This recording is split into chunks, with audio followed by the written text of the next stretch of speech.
Condiciones de vida, salud y género, presenta Milton Marín Pérez Pérez. El objetivo de esta presentación es analizar las implicaciones que tienen las condiciones de vida y el género en el proceso salud-enfermedad.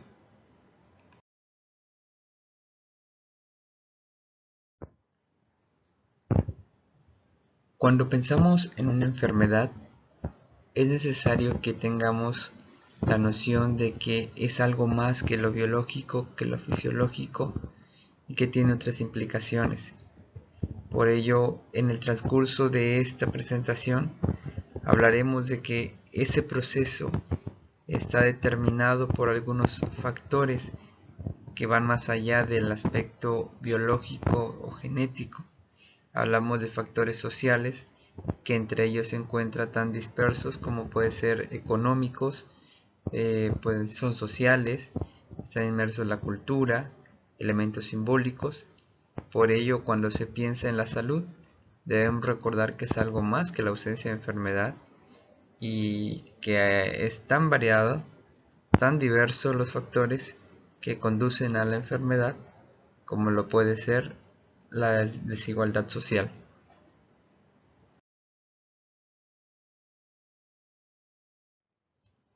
Cuando tratamos de definir qué es la salud, nos encontramos con una diversidad de enfoques, de miradas, pero generalmente se acepta o se considera como válido dentro de la psicología el concepto establecido por la ONU, quien recita que la salud es el estado de completo bienestar, tanto físico, mental y sobre todo social, y que no solamente se reduce a la ausencia de enfermedad. Y esto es algo muy importante porque esto nos va a permitir entender por qué cuando hablamos de la salud y cuando hablamos de la enfermedad es necesario detenernos a revisar cada uno de estos elementos, y porque de ellos es donde surgen los determinantes de la salud.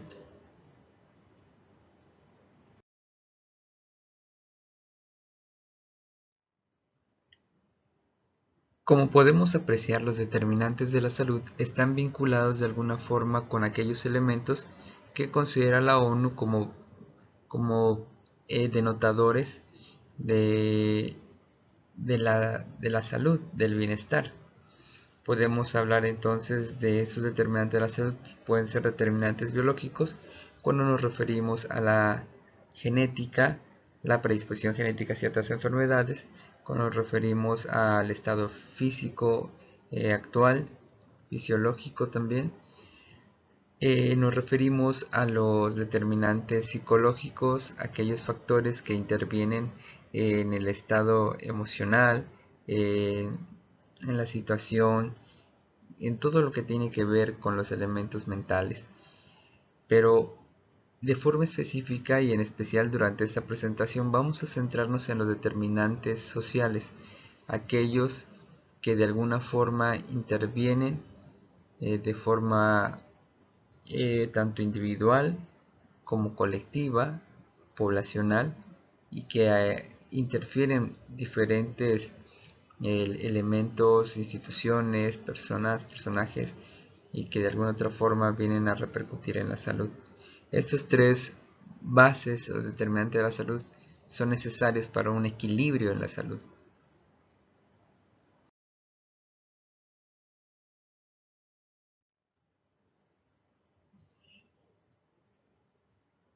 Entre estos determinantes sociales, obviamente hay una gran diversidad de determinantes sociales. Sin embargo, aquí queremos resaltar dos en específico que son muy importantes y que de alguna otra forma encierran gran parte de todos estos condicionantes o factores de riesgo que conducen a la enfermedad. Dentro de esos determinantes sociales, cabe destacar el sistema neoliberal, que de alguna otra forma tiene que ver más allá de la economía, pero que está inmerso. Y por ello podemos establecer que este sistema neoliberal determina la salud hasta cierto punto desde una dimensión material, pero también desde una dimensión subjetiva. Cuando hablamos de la dimensión material nos referimos a los elementos biológicos, a la atención de la salud, pero cuando hablamos de la dimensión subjetiva, hacemos referencia a cómo la persona se percibe, ya sea esta se percibe sana, se percibe con lo necesario para la vida, se percibe como una persona con valor dentro de la sociedad. Y es importante resaltar que el sistema neoliberal juega un papel muy importante porque clasifica, divide a los grupos sociales, y de ahí que determine una gran desigualdad entre personas que tienen mayor poder adquisitivo, quienes tienen más riqueza, contra otros que no lo tienen. Y esta repartición desigual de bienes trae como consecuencia que haya una población en específico que no tenga lo necesario y que se enfrente a una ola de circunstancias difíciles y que los colocan en una situación de riesgo para la salud. Hablamos de la corrupción, distribución desigual del poder, del desempleo, el hambre, la privatización de la educación, deficiencia de los servicios médicos. Todo esto de alguna forma halla su origen en el sistema neoliberal, quien busca promover el capitalismo más allá que el beneficio o la igualdad de bienes y recursos para la población, para un bienestar general y colectivo.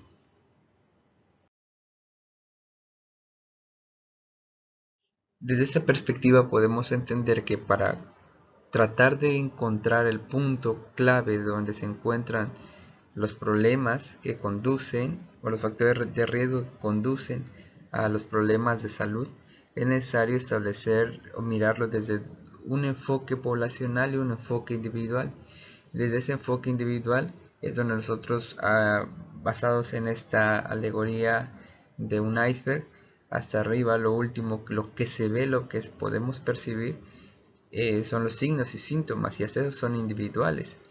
Un poco más abajo podemos ver los factores de riesgo. Sin embargo, en la profundidad donde encontramos los problemas grandes, donde está la raíz de los problemas, estos están dentro del enfoque poblacional y tienen que ver con no solo con el estilo de vida actual, sino cómo se configura esos estilos de vida. Hablamos entonces de los determinantes sociales, hablamos de estas desigualdades, hablamos de las carencias que tienen muchas personas y que está relacionado al final de cuentas con la cultura. Todo eso está dentro del margen de los determinantes sociales. Y es aquí donde cabe mencionar que la promoción de la salud intenta atacar, y no solamente los signos y síntomas, sino desde la raíz, desde la profundidad del problema.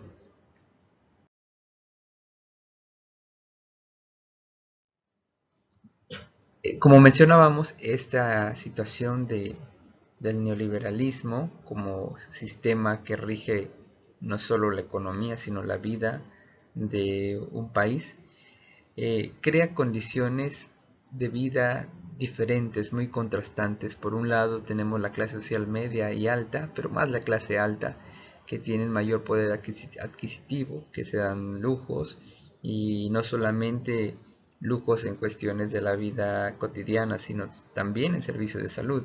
Por otro lado también tenemos a la clase baja, aquellos que se encuentran en la miseria, que tienen que depender de lo que el sistema gubernamental ofrezca en materia de salud.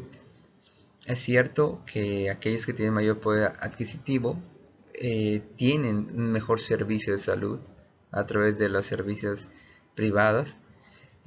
Sin embargo, muchas veces la clase pobre, la clase baja, busca atenderse en este tipo de servicios privados. Obviamente eso les cuesta mucho dinero, que se endeudan y cargan con esa deuda y trayendo más conflicto y más problemas de salud, ya no solo para una persona, sino para toda la familia. Pero esto es producto de del sistema que rige a nuestro país, en este caso a México, y a varios países también de América Latina. Entonces está esta carencia de servicios como se quisiera, de servicios de salud, y pues hay una marcada diferencia por esas determinantes socioeconómicos.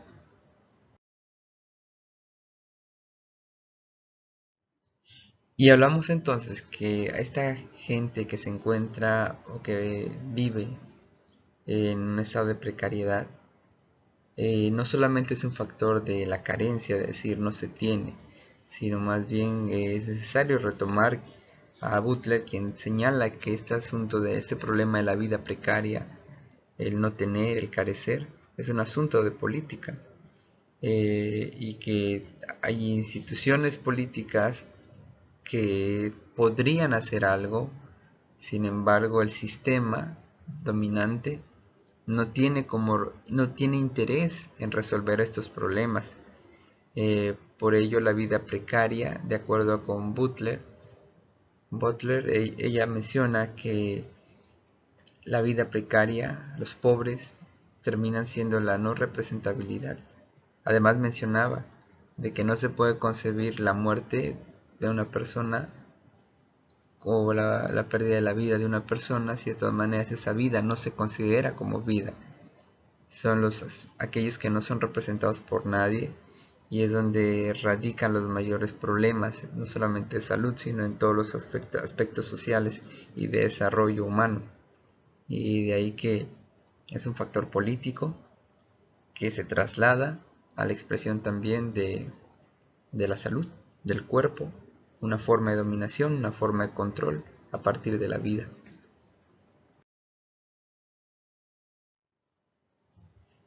Cuando hablamos de determinantes sociales, además del aspecto socioeconómico, también encontramos algo que se añade a esta problemática de las desigualdades, y es el género.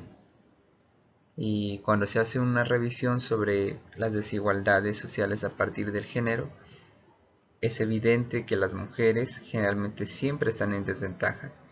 Es cierto que hay un trabajo para ser equitativos, para colocar a la mujer no por encima de los hombres, sino que sea un trato equitativo con los mismos beneficios, los mismos derechos, las mismas oportunidades. Sin embargo, aunque el trabajo se está haciendo, la realidad sigue dejando mucho que desear, sobre todo en estos mismos grupos que viven en vida precaria, donde la concepción de la vida es diferente. Y aunque a veces se sobrepone las necesidades económicas, está ahí la lucha por dar las mismas oportunidades tanto a hombres como a mujeres. Eh, Artarcos habla sobre cómo se vive esta desigualdad de género, y maneja ciertas categorías y que hemos tratado de representar acá. Por ejemplo, cuando hablamos del empleo, los hombres, aparece aquí la carita feliz que representa que en comparación con las mujeres, tienen mejores beneficios, mejores oportunidades que las mujeres. Además, que si hablamos con el segundo punto, que es labor doméstica, los hombres dedican menos tiempo a la labor doméstica y las mujeres dedican más tiempo a ella, ya sea cuidando a un enfermo, y sobre todo la desigualdad radica en que más de una ocasión las mujeres tienen que trabajar y cuidar la casa, el aseo en la casa, y eso se traduce en desgaste físico, en problemas de salud. En cuanto a las drogas, es cierto, los hombres consumen más drogas, hay más riesgos de padecer enfermedades por causa de ello, que a diferencia que las mujeres. Sin embargo, las mujeres también, los índices en cuanto al consumo de drogas también ha incrementado. En cuestión de las causas de muerte, los hombres, por el tipo de trabajo pesado, los riesgos a los que se expone, generalmente su causa de muerte está más relacionada con sus actividades laborales, a diferencia de las mujeres, que tienen otro tipo de causas. Agregando la vida o la concepción machista de los hombres, es como la cultura del riesgo, de apostar por qué tanto se puede hacer, sometiendo esto al riesgo la propia salud. Y bueno, en la conducta sexual generalmente siempre se le deja la carga a las mujeres, mientras que a los hombres generalmente se lavan las manos y hay muchos problemas todavía en la cuestión de los derechos de la mujer, el respeto y sobre todo compartir responsabilidades. Y bueno, los hombres por su trabajo generalmente viven menos que las mujeres, de acuerdo a estos estudios y a la revisión bibliográfica. Sin embargo, aunque las mujeres viven un poco más que los hombres, no significa que sufran menos, porque generalmente mientras más edad tengan, generalmente los sufrimientos, los padecimientos de salud son tan. Según el Coneval, en cuanto a pobreza y género, en cada uno de estos rubros y otros que también menciona, generalmente siempre está en desventaja la mujer, ya sea en el hogar, en la educación, la salud, el trabajo, la seguridad social, vivienda. Generalmente la mujer siempre eh, tiene problemas eh, o- y sobre todo aquellas que dirigen un hogar tienen que aprender a sobrellevar cada uno de estos elementos que tienen que ver con la salud, con la educación de los hijos, y eso es algo que les hace estar en desventaja y sobre todo que las coloca en un riesgo. Son determinantes que los conducen a problemas de salud. Y bueno, ante todo esto, ante estas circunstancias sociales, de cómo se concibe este proceso de salud de enfermedad a partir de los determinantes socioeconómicos, de los determinantes y desigualdades de género, eh, se necesita promover la salud de acuerdo a cada uno que pueda resolver los problemas que se tienen con estos determinantes, tanto socioeconómicos como de género. Y para ello la psicología de la salud se dedica a estos dos elementos, a la prevención y a la promoción. Y se considera que la psicología de la salud es un recurso para la vida porque permite enfatizar estos problemas, estos puntos donde es posible revertir eh, mayores daños a partir de una promoción y prevención de la enfermedad, promoción de la salud y prevención de la enfermedad. Esto permitiría que las condiciones fuesen diferentes. Como conclusiones, podemos decir entonces que la salud no solo es la ausencia de enfermedad, sino que es el estado de bienestar, tanto psicológico, físico y social. Todos estos elementos deben estar enlazados, equilibrados, pero en la realidad sabemos que las condiciones de vida son un determinante muy importante en este proceso. Mientras las condiciones de vida sean de precariedad, hay más factores de riesgos, es más probable que se padezcan ciertas enfermedades. Y esas enfermedades generalmente no pueden ser suplidas, no pueden ser atendidas por carencia de recursos económicos, y es ahí donde los niveles de muerte pues obviamente ascienden más en la clase baja, en la clase pobre. A estos factores o a estos determinantes se le agrega también la variable de género, que aún hay mucho trabajo por hacer para darle más oportunidades a las mujeres, que incluso que los hombres podamos ser conscientes de cuánto bien podemos hacerles y compartir las labores para que entonces se pueda equilibrar y la salud pueda ser compartida, se puede disfrutar de una vida plena y que se pueda disfrutar de ese bienestar. Para ello la psicología de la salud es una gran alternativa para prevenir enfermedades y sobre todo para promover la salud, más que invertir en todos estos más que invertir en solucionar enfermedades, de atender enfermedades, es mejor prevenir y promover estilos de vida saludable.